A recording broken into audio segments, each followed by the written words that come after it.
Let's take a more in-depth look at the new fairy tale coop, and I'll tell you some things that we do around here with our chicken coops that might give you some pointers and some ideas for what you want to do in your own. Before I do all that, let me just give a little PSA, and this goes for any of my videos, but also any videos or any information that you find anywhere across TikTok or the interwebs, and that is that the things that work for us here on this farm may not work for you on your farm. It just kind of depends on the things that you have available, your environment, what's in the soil. Do you have livestock guardian dogs? Like, there are so many factors that come into play. And so it's really important that as you're watching these kinds of videos that you take the information and that you be responsible for what you do with it and for getting secondary information and for piecing together what's going to work for you on your farm, because it's different for all of us. And this is just what works here for us. So with all of that being said, this is the fairy tale coop. This coop actually used to be a goat barn. We used to store hay up there and the goat feeders were down here, but we no longer have goats. So now we have this little fairy tale coop. Now we use livestock fencing around all of our coops, but this is one of those things that I was talking about because we have livestock guardian dogs. Theoretically, predators, raccoons and possums can just reach right in there and grab a chicken's head and pull it off. You will hear to use hardware cloth around your coops because the squares are smaller and snakes can't get in and predators can't get in. And probably that is advisable, but who can afford to put hardware cloth around a coop that's 20 by 20? This coop is 20 by 20 feet. It's split down the middle, so it's 10 by 20 and 10 by 20.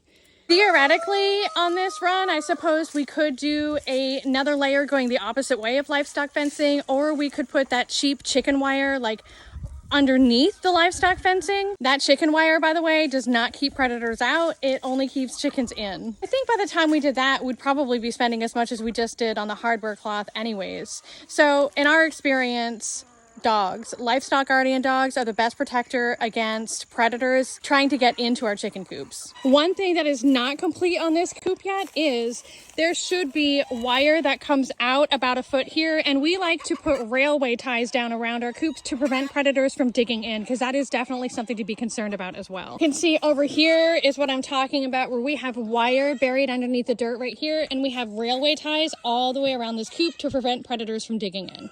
It was a really smart idea of Hank's to bring these walls out at an angle because it gave the chickens a lot of extra square footage around the outside of this coop that I can't necessarily walk, but it's okay because the chickens love it. Now, another thing that I do in my coops is I like to use dirt floors. Now, I am in Florida, so our soil is naturally really sandy. Like, this is perfect dust bathing dirt right here. And in general, these chickens in here have enough space so that they never really get enough buildup of feces on the floor before it just sort of composts itself, or they turn it back into the dirt. But periodically what I'll do is I'll just come in here and I'll rake everything up and I'll either compost it or burn it. For the record, if you're composting chicken poop for your gardens, it needs to be composted for like a year because it's super high in ammonia. I'll also tell you that she was broody in the other pen, but since I moved them over here, she is no longer broody.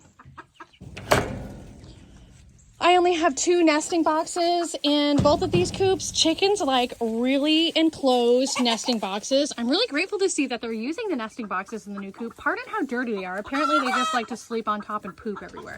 These actually could be a little more enclosed, but they're using them, so that's great. So I like to hang feeders and waterers off the ground because I think that they stay cleaner, and I refresh water every single day because I think that clean water is like the #1 tool for healthy chickens. With the nesting boxes, it doesn't matter how many you build or how many chickens you have because they're all going to use the same 2 nesting boxes anyways. A working automatic watering system would always be the easiest, but in lieu of that, I really like these waterers that are enclosed. You can keep the top closed, you can just throw a hose in there to refill it, and they can't get the water all dirty because they're only getting water out of those little red cups, and when they tap that little yellow thing in there, the water pours out.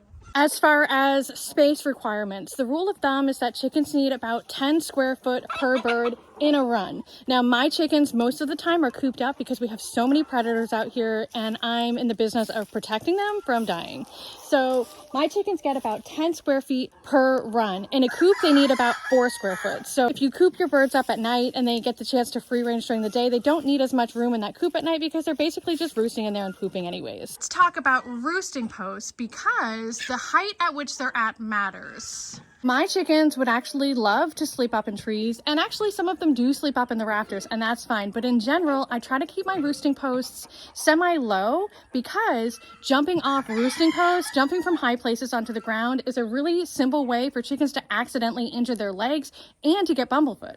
I am asked very frequently what we do around here to minimize mice in the runs. Honestly, that's a tough one, but one of the things that we do is we keep our food stored in metal bins. And you may not like this very much, but we allow rat snakes and indigos to live around here because they help us keep poisonous snakes in check, and they help keep our mouse population in check. They also steal an occasional egg here and there, and maybe a baby chick once in a while, but that's why I don't put baby chicks out here. And honestly, if I can pay them an egg periodically to help keep my mouse population in check and poisonous snake, I'm for that.